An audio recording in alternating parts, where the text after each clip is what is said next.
네, 오늘은 로마서 2장 1절로 16절까지 로마서 2장 1절로 16절입니다. 제목은 유대인에 대한 심판이라는 제목으로 말씀을 나누겠습니다.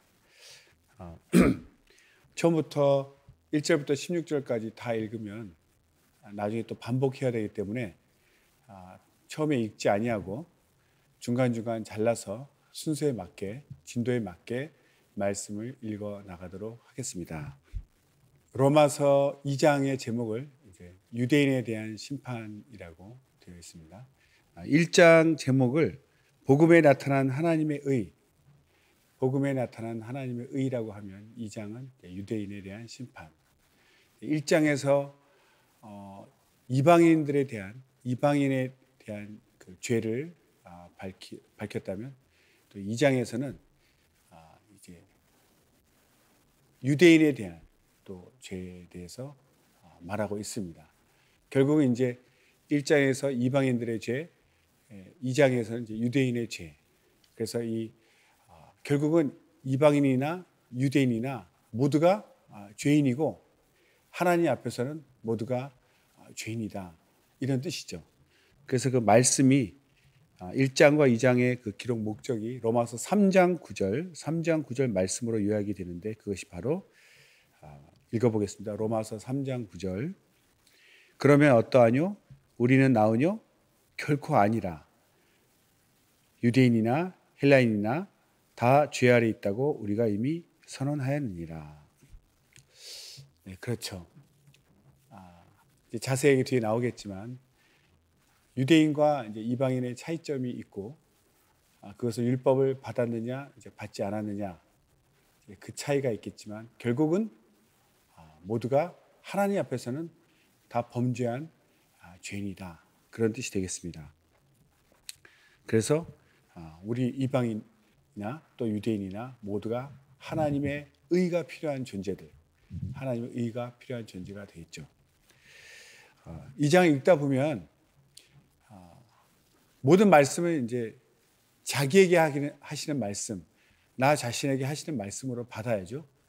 그래야 또 은혜가 되고 회개가 일어납니다.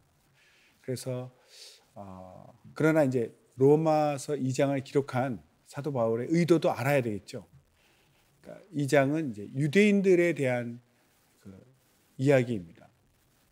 로마에 살고 있는 이제 유대인들에 대해서 유대인들의 죄, 유대인들이 무슨 죄를 지었는지, 또 유대인들이 어떤 생각을 갖고 있는지 말하고 있습니다. 그래서 그것을 이제 배경을 잘 모르면 일반적으로 생각하면 그럴 수 있죠.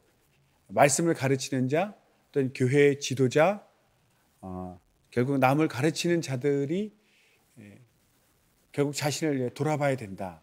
그런 내용인데 원래 배경은 유대인들에게 율법을 받은 유대인들에게 향한 글입니다. 물론 이제 본인이 율법을 받은 유대인처럼 이방인일지라도 말씀을 가르치고 교회에 인도하는 지도자의 위치가 있다면 그 위치에 있다면 누구나 능히 이 말씀을 자신에게 해당하는 말씀으로 받아야 되겠죠. 유대인들이 무엇을 잘못했는지 일단 2장 1절을 읽어보겠습니다. 2장 1절 시작. 그러므로 남을 판단하는 사람아 물론 누구든지 네가 팽개치 못할 것은 남을 판단하는 것으로 네가 너를 정죄함이니 판단하는 네가 같은 일을 행함이니라. 네, 굉장히 찔리는 말씀이죠. 우리가 뭐 꼭 새신자 아니더라도 어느 정도 이제 말씀을 알게 되면 그 말씀으로 이제 남을 분별, 또 심하게 말하면 판단, 정죄까지 할 수 있는 그런 마음이 생깁니다. 자기가 말씀을 알다 보니까 저 사람 왜 저렇게 말씀대로 살지 않지? 이렇게 판단할 수 있다는 거죠. 여기서 이제 판단은 단순히 이제 분별한다 이런 뜻이 아니고 심판한다 이런 뜻입니다. 잘못됐다 이렇게 정죄한다는 뜻이죠. 그런데 분명한 것은 이게 절대 진리입니다. 남을 판단하는 것으로 내가 너를 정죄한다. 왜? 나 자신도 같은 일을 행한다. 그러니까 결론적으로 사실 2장 1절 말씀이 가장 중요한 말씀인데요. 우리 모두가 완벽하게 하나님 말씀을 지킬 수 없다는 거죠. 지키는 자가 없습니다. 그런데 우리가 하나님 말씀을 배우고 알다 보면 이제 기준이 생겨서 남들이 행동이 보이죠. 남들의 행동이. 저 사람 말씀대로 살지 않고 어기고 있구나. 그런데 그것을 볼 수 있을지언정 너는 죄인이야 라고 판단할 수는 없다는 겁니다. 왜냐하면 나도 완벽하지 않기 때문에, 나도 완벽하게 말씀을 지키지 못하기 때문에 남을 정죄하게 되면 그 정죄하는 것이 곧 나도 정죄하는 것이기 때문이죠. 순간 사람들은 착각하죠. 자기는 완벽한 것처럼. 그러니까 자신은 판단하지 않고 남을 판단합니다. 그러나 내가 판단하는 순간 하나님께서는 그 판단을 나에게도 적용하는 거죠. 내가 남을 정죄하는 순간 그 정죄하는 기준으로 하나님께서 그럼 너도 정죄해야지. 너도 포함해서 너도 정죄해야지. 그런데 보니까 나도 완벽하게 하나님 말씀을 지키지 못하고 있기 때문에 남을 심판하고 저 사람은 지옥 가야 돼라고 판단한다면 그 법에 의해서 나도 완벽하지 않기 때문에 나도 그 법에 걸려서 하나님이 나도 지옥에 보내신다는 거죠. 그래서 남을 판단하지 말라는 거죠. 남을 정죄하지 말라는 거죠. 정죄할 때는 내가 완벽할 때만 정죄할 수 있는데 나도 완벽하지 않기 때문에 그렇습니다. 하나님만이 정죄할 수 있죠. 왜? 하나님만이 완벽한 분이시기 때문이죠. 그런데 이제 유대인들이 이제 그렇다는 거죠. 유대인들이 자신들이 하나님 말씀을 받았기 때문에, 율법을 받았기 때문에 마치 그 율법을 받은 그 자체가 자신을 거룩하게 하고 구원에 이를 수 있는 것처럼 그렇게 착각을 하고 있기 때문입니다. 율법은, 하나님의 법은 행하는 것이죠. 순종해야 되는 것인데 행하지는 않으면서 단지 그 말씀을 받았다, 소유했다는 것으로 유대인들이 구원에 이른다거나 의로워진다거나 그럴 수 없습니다. 그런데 유대인들은 착각을 하고 있다는 거죠. 율법을 소유하고 있는 것으로 마치 거룩해진 것처럼, 구원에 이를 수 있다는 것처럼. 그래서 사도 바울은 그것이 아니다. 유대인들에 대한 그 교만함, 외식적 행동, 잘못된 구원관, 그런 것에 대해서 지금 책망하고 지적하고 있는 것이죠. 아, 유대인들이 그랬구나. 우리는 유대인이 아니어서 잘 모를 수 있지만 유대인들이 그랬다는 겁니다. 그러나 꼭 유대인이 아닌 우리 이방인들도 성경을 좀 알고 나면 유대인처럼 이렇게 남을 막 판단하고, 말씀을 깨달았다, 말씀을 알았다, 배웠다는 것 자체로 우리가 거룩해지는 것은 아니죠. 그런데도 마치 우리가 유대인처럼 말씀을 깨닫고 배웠다는 것으로 남을 막 정죄하고 나 자신을 의롭게 본다면 그것은 스스로를 정죄하는 엄청난 결과를 가지고 있다는 것입니다. 사도 바울은 유대인의 죄를 이제 세 가지로 설명합니다. 첫째, 율법을 지닌 유대인은 스스로 율법을 알고 있다는 교만한 생각으로 율법을 가르쳤습니다. 사실 이런 그들이 율법의 정신을 간과하고 있죠. 두 번째로는 유대인은 남에게는 율법의 준수를 강요하면서 자신들은 율법의 근본 뜻을 저버리고 위선을 행함으로써 도리어 하나님을 욕되게 하고 있다. 그렇죠. 말씀을 받은 자가 그렇게 살지 않고 자기가 오히려 위선을 행하면 그 말씀을 주신 하나님을 욕되게 하는 것이죠. 네. 그래서 차에 이렇게 기독교 마크를 이렇게 붙이고, 물고기 마크 이렇게 붙이고 다니는 사람들이 있습니다. 본인이 기독교임을 증거하고 또 예수님 믿으라는 간접적인 메시지로서 붙이고 다니시겠죠. 그런데 그러면 사람들이 그 물고기 마크를 보고 아, 저 사람 그리스도인이구나, 예수님에 대해서는 생각을 하겠죠. 그래서 예수를 믿을까, 교회 나갈까 생각하고 있는데 그 차가 갑자기 뭐 신호를 어기고 불법을 행하면 아니, 저 그리스도인이 저 세상 사람보다도 못하구나, 세상 사람도 지키는 법을 그리스도인이 지키지 않다니, 그 사람만, 그 차만 욕하는 것이 아니라 그가 붙인 마크는 예수님 마크이기 때문에 하나님까지 욕먹이게 되는. 그러니까 우리가 그리스도인일 때는 더욱더 신중하고 깨어 있어야 됩니다. 그렇지 않으면 하나님 오히려 위선을 행함으로써 욕되게 하는 그런 엄청난 죄를 짓게 되는 거죠. 또 세 번째 유대인들의 죄가 뭐냐면 유대인은 할례 의식을 행하는 것으로 구원받을 수 있다는 착각에 빠져 있었습니다. 내가 율법을 잘 지켜 순종하고 우리 후손들도 율법대로 살겠습니다라는 표시로 할례를 행했는데 그 할례를 행했다는 것 자체가 그 사람을 구원하는 게 아니지 않습니까? 그러니까 오히려 표면적 유대인이 아닌 이면적 유대인, 곧 마음속에서 그 할례를 받은 그 영적 의미를 되새기고 본인이 그 율법대로 정말 진정으로 행할 때, 율법을 지킬 때 그것이 진정한 유대인이죠. 그것이 할례의 정신입니다. 그래서 참된 할례자는 정말 율법을 주신 목적을 알고 거룩함을 지키기 위해서 거룩한 율법을 지키고 행하는 자, 그것이 진짜 유대인이죠. 할례 받은 자죠. 그래서 그런 이면적인 내면적 유대인만이 구원에 이를 수 있다. 우리도 이방인들은 이제 믿고 침례를 받습니다. 믿음의 표시로, 내가 그리스도인이 되었다는 표시로 침례를 받는 것인데, 침례 자체가 구원받는 어떤 조건이 아니죠. 유대인들이 율법을 받았다고 해서 그것이 구원에 이를 수 있는 게 아니고, 할례를 또 받았다고 해서 그것이 구원에 이르는 것이 아니죠. 내가 거룩함에 이르기 위해서 율법을 지키고 할례를 받은 것, 그 정신을 기억해야 되는 것처럼, 내가 침례받은 것은 내가 그리스도인이 되었다라는 하나님 앞에 사람 앞에 고백입니다. 그런데 그 침례가 마치 구원받는 표인 것처럼, 난 이제 침례받았으니까 난 구원받았다, 난 이제 막 산다, 마음대로 산다, 이런 것이 절대 아니라는 것이죠. 그래서 항상 그 정신, 어떤 행위로 표시를 하지만 그 내면적인 침례를 왜 받았는지, 침례받은 이유에 대해서 내가 그리스도인이 되었다는 믿음의 표시로, 믿음의 고백으로 침례를 받은 것이죠.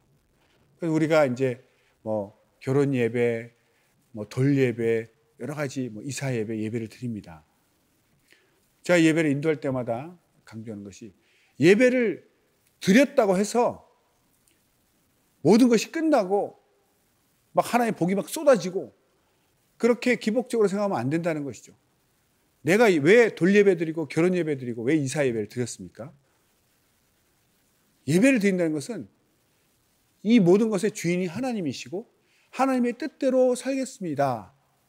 하나님이 이 모든 것을 지배하고 다스려 주십시오라는 고백을 한 것이죠.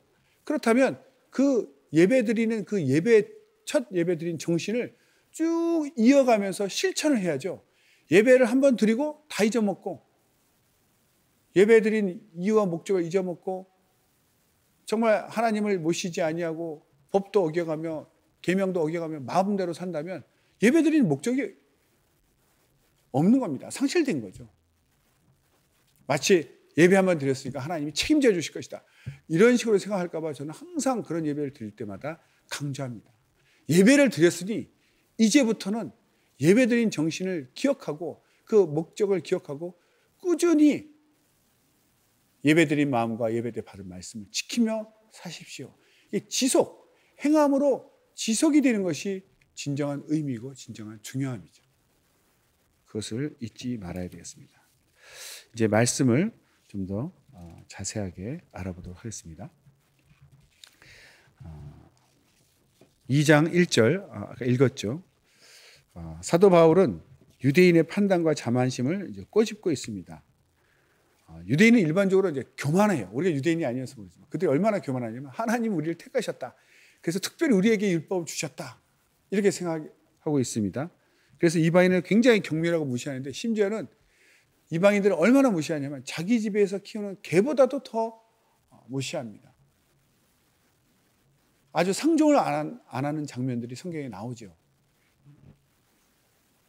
고넬료 집안에 갈 때도, 아니 어떻게 우리 유대인이 그런 이방인하고 만날 수 있습니까? 하나님이 그래서 보자기를 내려주는 그 환상을 보여주시면서 하나님이 거룩하게 하신 것을 더럽다 하지 말라, 이렇게 직접 가르쳐 주기까지 하셨습니다. 그리고 우물가의 여인도 이방인과 유대인이 말을 섞지 않는다는 것을 다 그 표현이 나옵니다. 예수님이 유대인으로서 사마리아 여인에게 말을 거니까 그 자체를 이상하게 보았죠. 그 정도로 이렇게 이방인들을 무시하고 살았는데, 그러나 그들도 역시 부도덕하고 악하기는 마찬가지였다는 거죠. 말씀을 받았다는 그 교만함만 있지 실제로 말씀대로 살지도 아니하고 거룩한 행동을 하지 않았습니다. 유대인은 비록 우상 숭배자는 아니었지만 신성 모독적인 것은 이방인과 다름이 없었다. 말씀대로 살지 않으니까 하나님을 오히려 욕먹이는 그런 일을 하고 있었던 거죠. 그 다음 2절, 3절, 2장 2절, 3절 읽겠습니다.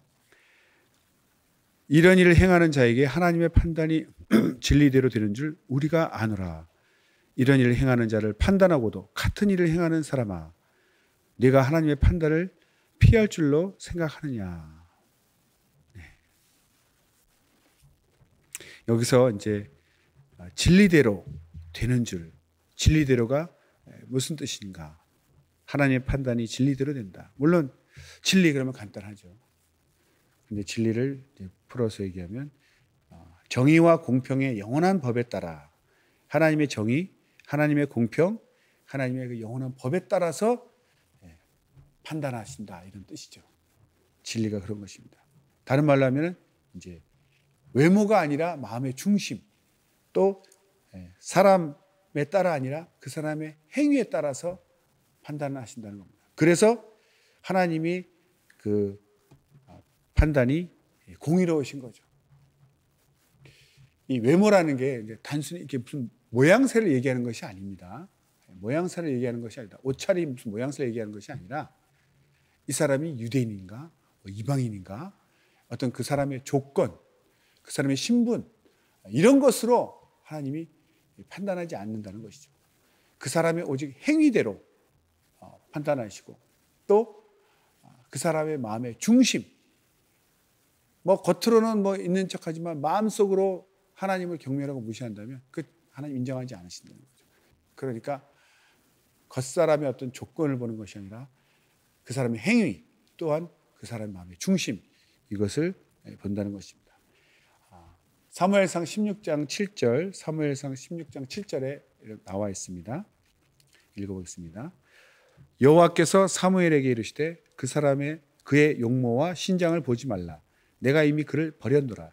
나의 보는 것은 사람과 같지 아니하니 사람은 외모를 보거니와 나 여호와는 중심을 보느니라.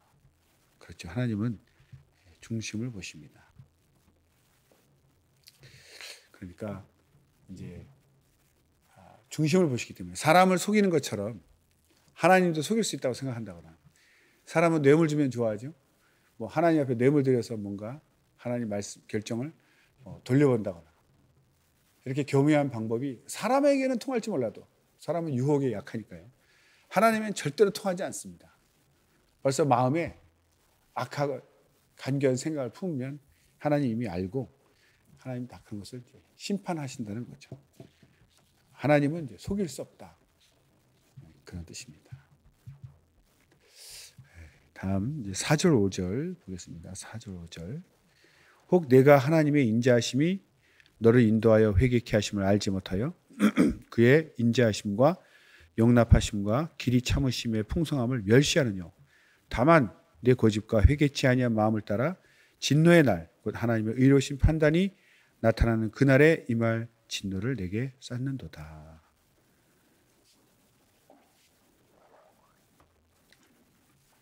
이 4절 5절에서 사도 바울은 유대인들에게 두 가지 책임을 추궁하고 있습니다.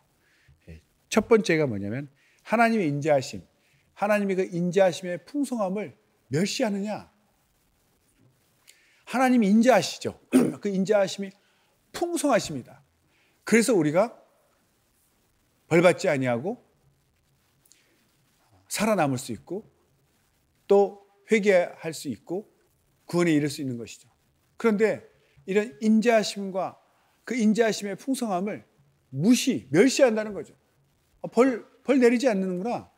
죄를 지어도 벌 금방금방 벌 내리지 않는데 하나님 형벌하지 않으시는구나. 이렇게 해서 오히려 무시한다는 거죠. 그래서는 안 된다는 것이죠. 모든 고의적인 죄 속에는 하나님의 인자하심을 멸시하는 사상이 담겨져 있다. 그러니까 고의적으로 죄 짓는 사람들이 마음속에는 하나님 벌 안 주시잖아. 하나님 마음씨 좋으셔. 이 정도 가지고 벌을 주시겠어? 무시한다는 거죠. 하나님은 오래 참으시는 것인데 그러니까 무시하는 마음이 있다는 거예요. 겁을 안 내는 거죠. 하나님에 대한 두려움이 없다는 것이죠. 그래서 그런 마음 때문에 오히려 더 큰 죄, 더 담대하게 더 큰 죄를 짓는다는 것입니다. 그것을 전도서 8장 11절, 전도서 8장 11절에 기록되어 있습니다. 악한 일에 징벌이 속히 실행되지 않으므로 인생들이 악을 행하기에 마음이 담대하도다. 바로바로 하나님 벌을 내리시지 않으니까 그것이 하나님의 인자하심, 그 풍성한 인자하심인데도 오히려 악을 행하기에 마음이 더 담대해진다. 겁이 없어지는 것이죠. 두 번째 이제 책망은 무엇이냐면 하나님의 그 진노를 일으킨다는 것입니다. 진노. 그 이유는 나와 있죠. 5절에 고집, 회개치 아니하는 마음, 그런 마음을 따라서 산다는 거죠. 하나님이 이렇게 기회를 주셨을 때 회개하고 고집 피우지 말고 바로 회개했어야 되는데 계속해서 자기가 이제 고집을 피우고 죄를 계속 짓는 거죠. 그렇게 그런 마음, 고집과 잘못된 거 알면서도 고집 피우는 것과 회개치 않은 그런 마음, 죄인들의 그 파멸이 바로 그런 마음을 따라 살기 때문에 죄성, 죄 짓는 그런 마음을 따라 살기 때문에 파멸된다는 것입니다. 그래서 그것이 순간순간 죄를 짓는 것 같지만 사실은 하나님 오래 참으시고 때를 기다리시기 때문에 죄를 쌓아가고 있는 거죠. 내가 죄를 쌓아간다는 얘기는 하나님의 진노를 쌓아가고 있다는 것입니다. 그래서 마치 병에 물이 가득 채운 후에, 병에 물이 가득 찰 때까지는 아무런 변화가 없지만 가득 찬 후에 갑자기 이렇게 가득 찬 물을 쏟아부으면 물이 콱콱콱 흘러넘치듯이 마지막 때 내가 그 지은 죄가 없어지는 것이 아니라 꾸준히 쌓여 있고 그 쌓인 만큼 진노고 형벌이 쌓여 있다가 한 번에 이제 심판날에 그 형벌이 쏟아지는 것이죠. 마치 노아 홍수, 하나님이 오래 기다리셨다가 홍수를 일으키신 것과 같은 것입니다. 창세기 7장 11절, 12절, 창세기 7장 11절, 12절을 읽겠습니다. 노아 600세 되던 해 2월 곧 그달 17일이라 그날에 큰 기품의 샘들이 터지며 하늘의 창들이 열려 40주야를 비가 땅에 쏟아졌더라. 그 전까지는 비가 한 방울도 오지 않았기 때문에 비가 안 오는 것처럼 여기고 하나님 무시했습니다. 그러나 때가 되면서 샘들이 기품의 샘이 열리고 하늘의 창이 열려서 40주야를 비가 와서 온 세계가 물에 잠겨서 멸망하게 되었습니다. 그래서 죄를 정말 이 고집, 회개치 아니한 마음으로 계속해서 죄를 지으면 나중에는 그게 죄를 쌓는 것이고 죄가 쌓인다는 것은 하나님의 진노를 쌓는 것이고 결국 한 번에 형벌을 받게 되는 것입니다. 6절에서 11절 읽겠습니다. 6절에서 11절. 하나님께서 각 사람에게 그 행한 대로 보응하시되 참고 선을 행하여 영광과 존귀와 썩지 아니함을 구하는 자에게는 영생으로 하시고 오직 당을 지어 진리를 좇지 아니하고 불의를 좇는 자에게는 노와 분으로 하시리라. 악을 행하는 각 사람의 영에게 환난과 곤고가 있으리니 첫째는 유대인에게요 또한 헬라인에게며 선을 행하는 각 사람에게는 영광과 존귀와 평강이 있으리니 첫째는 유대인에게요 또한 헬라인에게라. 이는 하나님께서 외모로 사람을 취하지 아니하심이니라. 아멘. 6절에서 이제 11절은 바울 사도가 하나님께서 심판을 진행하시는 기준에 대해서 설명하시는 거죠. 하나님께서 심판을 진행하시는 기준에 대해서 설명합니다. 먼저 하나님은 의로우신 심판자이시다. 그래서 그의 심판과 그 심판의 정당성에 대해서 말하고 있습니다. 하나님은 의로우신 분이셔야 되죠. 그 심판이 정당해야 됩니다. 그래야 하나님은 심판자가 되실 수 있는 거죠. 그래서 하나님이 6절에 보면 그 사람의 행한 대로 보응하신다. 이 행한 대로 보응하신다는 것이 바로 하나님의 의로우심을 증명하는 것입니다. 어떤 외모적인 어떤 조건, 그 사람의 조건을 보지 아니하시고 똑같이 그 사람이 어떻게 말씀대로 순종했는가, 말씀 어겼는가, 그것으로 심판하시기 때문에 그것은 모든 사람에게 똑같은 공평한 심판이 되는 것이죠. 그래서 선을 행하는 사람, 의로움을 구하는 사람들은 마음속에 그 거룩함에 대한 야망이 있다는 것이죠. 내가 거룩하게 살아야 되겠다. 그런 마음이 있기 때문에 하나님의 말씀을 사랑하고 순종하는 것입니다. 그 외에 하나님 말씀 외에는, 하나님 거룩하신 말씀 외에는 다 포기하고 다 버리게 되는 거죠. 오직 하나님의 거룩한 말씀만을 찾게 됩니다. 그리고 선에 대해서 보면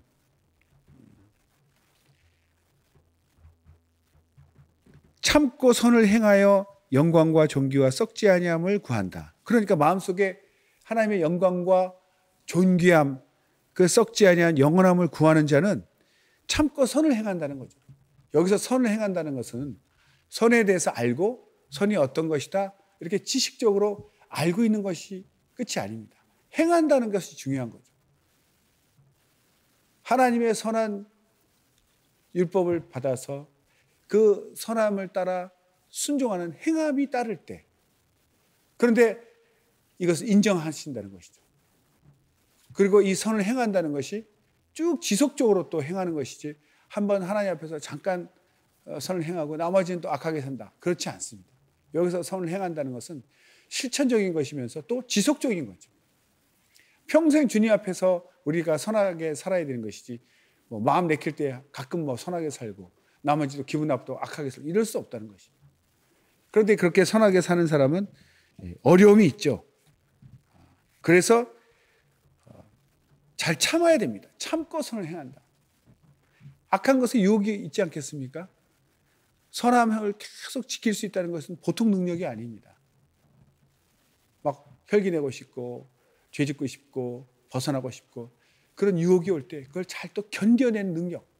그러니까 잘 참고 참으면서 참아야 선을 지식적인 것에서 실천할 수 있고 실천을 하되 지속적으로 계속해서 행할 수 있습니다. 그런 사람은 하나님께서 또 이제 영생으로 그에게 그 영광과 존귀와 썩지 않은 그런 영생을 선물로 주신다는 것입니다.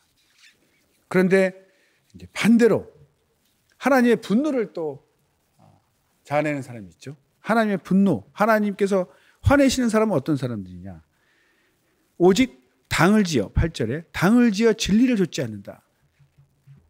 벌써 이 마음속에 하나님을 대적하는 거죠. 하나님과 다툰다고 그러는데 하나님을 감히 하나님을 이렇게 무시하고 하나님과 다툽니다. 그런 사람들은 이제 보통 사람들은 하나님을 순종하고 하나님 따라 이제 살죠. 그런 사람들과 분리돼서 자기만의 당을 짓는 거죠. 하나님을 대적하는 당을 짓는 겁니다. 그것은 거의 자멸하는 것이죠. 자멸하는 것.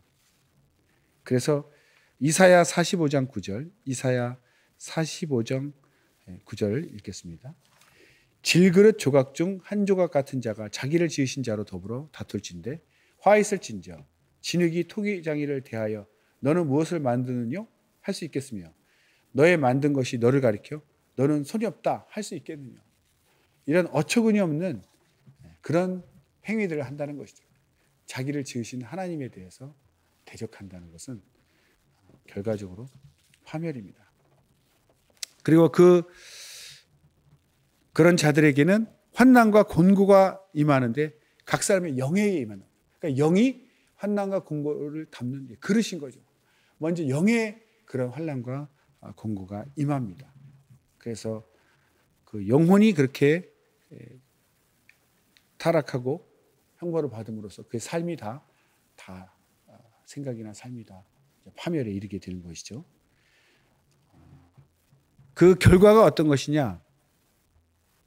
바로 그 환난과 곤고를 이사야 27장 4절에 또 이렇게 나와 있습니다. 읽어보겠습니다. 나는 포도원에 대하여 노함이 없나니 진려와 형극이 나를 대적하여 싸운다 하자. 내가 그것을 밟고 모아 불사르리라. 진려와 형극은 찔레와 가시입니다. 뜻이 진려가 찔레, 형극은 가시입니다. 그렇게 대항하는 것 자체가 스스로 자멸하는 것이죠. 하나님이 어떻게 싸움의 상대가 되겠습니까? 바로 그냥 밟고 모아서 불사른다 이렇게 되어 있습니다. 그래서 자기를 창조하신 하나님과 다투는 사람들은 마음속에 고의적으로 하나님께 대항하고자 하는 그런 악한 마음이 있는 것이죠. 그러니까 하나님 두려워하지 아니하고 하나님을 우습게 여긴다고 그래야 되나요? 인정하지 않는 거죠. 그런 사람들은 이렇게 교회 안에 있지만 하나님을 무시하고 하나님과 대적하면서 분리된 당을 지어서 그런 죄를 짓게 됩니다. 11절에 보면 하나님은 외모로 사람을 취하지 아니하신다 이런 말씀이 있죠. 아까 말씀드렸지만 사람마다 영적 상태에는 차이가 있겠지만 외적 관계나 조건, 그 사람의 신분, 그 사람의 학력, 그 사람이 또 유대인이냐 이방이냐 이런 그런 조건을 보지 않으신다는 거죠. 오직 그 사람에게는 행위대로 판단한다고. 그러니까 6절에 각 사람에게 그 행한 대로 보응하시되와 11절에 하나님께서 외모로 사람을 취하지 아니하신다는 것은 같은 뜻 통하는 말씀이 되겠습니다. 그런 사람은 결론적으로 유대인이나 이방인이나 외모적으로 조건을 따지지 않기 때문에 하나님 앞에서는 다 동일하다. 그러니까 하나님의 기준에서 하나님 말씀을 어긴 사람은 누구나 유대인이라고 특별히 유익을 주는 것은 없다는 거죠. 동일하게 심판을 받습니다. 행함에 따라서 공평하게 되는 것이죠. 그래서 이 말은 유대인이나 이방인이나 하나님 앞에서 동일한 조건이다, 동일한 입장이라는 것은 베드로가 했던 말이 있습니다. 사도행전 10장 34절 35절 사도행전 10장 34절 35절 읽겠습니다. 베드로가 입을 열어 가로되 내가 참으로 하나님은 사람의 외모를 취하지 아니하시고 각 나라 중 하나님을 경외하며 의를 행하는 사람은 하나님이 받으시는 줄 깨달았도다. 분명히 고넬료는 이방인인데도 그가 하나님을 경외하고 착한 일을 행했을 때 하나님께서 그를 받으셔서 베드로를 보내서 복음을 전하게 하셨죠. 예수를 증거하게 하셨습니다. 그러니까 비록 이방인일지라도 하나님 뜻에 합당하게 행하는 사람은 하나님 받으시고 아무리 유대인이라도 계명을 어기고 하나님을 멀리하는 사람은 하나님 버리시는 거죠. 그래서 하나님과 앞에서는 유대인, 율법을 받은 유대인이나 율법 없는 이방인이나 다 동일한 입장이 있다. 그런 뜻입니다. 조금 더 하겠습니다. 12절부터 16절까지 읽겠습니다. 무릇 율법 없이 범죄한 자는 또한 율법 없이 망하고 무릇 율법이 있고 범죄한 자는 율법으로 말미암아 심판을 받으리라. 하나님 앞에서는 율법을 듣는 자가 의인이 아니요 오직 율법을 행하는 자라야 의롭다 하심을 얻으리니 율법 없는 이방인이 본성으로 율법의 일을 행할 때는 이 사람은 율법이 없어도 자기가 자기에게 율법이 되나니 이런 이들은 그 양심이 증거가 되어 그 생각들이 서로 혹은 송사하며 혹은 변명하여 그 마음에 새긴 율법의 행위를 나타내느니라.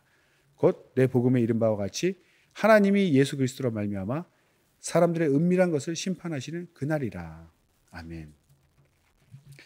여기서 사도 바울이 내 복음이라고 되어 있는데 이게 내가 만들었다는 뜻이 아니죠. 전파자로서 내가 전파했다, 전달했다라는 뜻으로서 내 복음이라는 말을 쓴 겁니다. 이것이 자기가 만들었다 이렇게 해석하면 안 되겠죠. 여기서 하나님이 이제 모든 사람을 심판하실 때 공평하게 심판하신다 이 뜻입니다. 12절에서 16절은 공평하게 심판하시는데 어떻게 공평하게 심판하신가를 설명하고 있죠. 그래서 그리스도인은 복음을 받은 자 아닙니까? 그리고 유대인은 율법을 받은 자고 이방인은 복음도 율법도 받지 않는 사람들은 그럼 무엇이냐? 그 본성, 양심이라고 하는 그 본성, 그것도 하나님이 심어주신 것이거든요. 그 본성이 율법이 되고 그래서 이방인들은 그 양심, 본성이 의해서 심판을 받게 되는 것이고 유대인들은 받은 율법에 의해서 심판을 받게 되고 또 우리 그리스도인들은 받은 복음에 의해서 심판을 받게 된다는 것이죠. 그러니까 이제 이방인 같은 경우는 율법을 받지 않았기 때문에 율법에 의한 심판을 받지 않지만 하나님께서 그 모든 인간에게 뭐 타락했든 타락하지 않았든 그 본성에 거룩함, 의와 악을 구분할 수 있는 본성을 심어주셨다는 거죠. 우리 유대인이 아닌 이방인 중에도 그리스도인이 아닐지라도 일반 사람들도 믿지 않는 자들도 무엇이 옳은지 알지 않습니까? 그래서 부모님에 대한 공경하는 마음, 효도하는 마음, 또 불쌍한 사람들 보면 도와주고 싶은 그런 동정심, 불쌍한 사람을 지나치면 안 된다는 그런 동정하는 그런 마음들. 그래서 이런 하나님께서 심어준 본성들이 있다는 것이죠. 그 공공 질서를 지켜야 된다. 또 평화를 지켜야 된다. 거짓말하면 안 된다. 도둑질하면 안 된다. 부모에게 효도해야 된다. 이런 말들은 이런 개념은 하나님을 모를지라도 하나님이 그 본성에 심어줬기 때문에 그것이 심판의 기준이 되어서 결국 하나님 앞에서는 스스로가 우리가 이제 찔린다는 거죠. 우리 예수 믿기 전에도 불효하면 죄인이고 거짓말하면 죄인이고 이렇게 서로 죄가 무엇인지 알지 않습니까? 그래서 그것이 기준이 되어서 하나님 앞에 섰을 때 나는 복음도 모르고 율법도 안 받았으니까 저를 정죄할 수 없습니다. 이렇게 말할 수 없다는 거죠. 너는 네 스스로도 네가 죄인이라고 생각하지 않느냐. 맞습니다. 그러니까 죄인이라고 생각하는 거죠. 다 지옥 간다는 거예요. 그래서 하나님이 심어준 그 본성에 의해서 선악을 구분하고 그것이 자기에게 심판의 기준이 되는 것입니다. 이방인도 피할 수 없는 거죠. 그 다음 이제 율법. 율법은 당연히 하나님이 아주 자세하게 상세하게 그 죄에 대해서 의에 대해서 구분해 놓으신 것입니다. 그러니까 그 율법대로 살지 아니하면 심판을 받는 것이죠. 그러니까 유대인이 율법을 받았다, 갖고 있다는 것은 큰 특권이 되지 않습니다. 그대로 행하는 것, 실천하는 것이 바로 거룩함에 이르는 것이죠. 이것은 복음에도 이제 사실 해당합니다. 우리가 복음을 듣는 것으로 나 복음 들었다. 그것이 그 사람을 이롭게 하는 것이 아닙니다. 우리가 믿음으로 구원을 받지만 복음을 우리가 믿음으로 구원받는다. 하나님의 은혜로 구원받지만 복음을 우리가 실천해야 되는 거죠. 사랑의 행위를 실천해야 되는 것입니다. 배우고 사랑을 실천하지 않고 미워하고 살인하고 악을 행한다면 과연 이 사람이 구원을 받은 자로서의 삶이냐 이거죠. 물론 우리에게 회개의 기회를 주셨기 때문에 미워하고 회개합니다. 그런데 회개치도 아니하고 계속 악을 행한다면 사랑하지 않는다면 그 사람이 과연 구원받았다고 말할 수 있느냐 이거죠. 우리가 율법도 듣고 끝나는 것이 아니라 행해야지 되는 것처럼 복음도 행해야 됩니다. 그래서 두 말씀으로 찾아보겠습니다. 요한복음 13장 17절 너희가 이것을 알고 행하면 복이 있으리라. 행하면 복이 있으리라. 야고보서 1장 22절 너희는 도를 행하는 자가 되고 듣기만 하여 자신을 속이는 자가 되지 말라. 도를 행하는 자가 되라는 것이죠. 그래서 듣기만 하고 자신을 속이는 자, 율법이나 복음이나 항상 우리는 말씀을 받았을 때 그것을 행할 수 있는 그런 실천하는 능력이 있어야 됩니다. 내가 행함이 없어서 구원을 못 받는다 이런 뜻이 아니고 믿음으로 구원을 받지만 그 거룩함을 유지하기 위해서는 행함이 당연히 따라야 된다는 것이죠. 믿었는데 나는 복음을 모르는 자처럼 사랑하지 아니하고 계속 미워한다. 과연 이 사람이 믿는 거냐, 믿는 사람이라고 말할 수 있겠느냐는 거죠. 믿는다면 행하는 것입니다. 믿는다 말하면서 행하지 않고 반대로 계명 어긴다면 과연 그 믿음이 온전한 것이냐? 그 온전치 않다고 보는 것이죠. 지키지 못했던 회개에서, 회개라는 것이 무엇입니까? 내가 지키지 못했음을 회개하고 돌이켜서 지키려고 계속 지속적으로 지키려고 행하려고 회개하는 것 아닙니까? 그런데 회개도 안 하고 지키지도 않는다면 그 사람 믿음은 우리가 인정할 수 없다는 것이죠. 그래서 복음을 받은 자도 행해야 된다. 그리고 16절에 보면 내 복음에 이른 바와 같이 하나님이 예수 그리스도로 말미암아 사람들의 은밀한 것을 심판하실 그날, 심판날에 대해서 설명하고 있습니다. 자세히 보면 첫 번째로 전체 그 심판의 날이 정해져 있다. 이것은 확실하다. 하나님께서 심판하실 그날이 있다는 것입니다. 주님이 오셔서 심판하시는 그날이 있다는 것이죠. 시편 37편 12절, 시편 37편 12절. 주께서 저를 웃으시리니 그날의 이름을 보심이로다. 그날이 분명히 오고 있다는 것이죠. 두 번째로 그날은 예수 그리스도의 손에 달려 있다는 것입니다. 예수 그리스도로 말미암아 심판하신다고 되어 있죠. 이것은 예수님이 인자 되심을 인하여 예수님이 낮아지셔서 사람으로 오셨지 않습니까? 그래서 우리를 대신 십자가에 달려 형벌받고 죽으셨습니다. 하나님의 인카네이션, 성육신하신 인자, 사람이 되어 오신 것이 바로 하나님의 겸손이요 하나님의 낮아지심입니다. 이를 인해서 하나님에게 심판의 권리를 주셨다는 것이죠. 예수님의 낮아지심으로 인해서 예수님에게 심판의 권리를 주셨습니다. 그래서 그 심판은 예수님의 손에 놓여 있다. 그런 것이고 사람들의 은밀한 것을 심판한다. 그날은 모든 은밀한 것이 드러나는 날입니다. 은밀하게 선을 행한 사람도 다 드러날 것이고 은밀하게 악한 일을 행한 사람도 형벌을 받을 것이죠. 그러니까 사람들에게는 알려지지 않을지라도 하나님은 다 알고 계셨고 그것이 그날 다 드러나게 된다는 거죠. 폭로가 되는 날입니다. 드러나는 날, 심판날은. 그래서 결코 우리는 하나님을 속일 수 없습니다.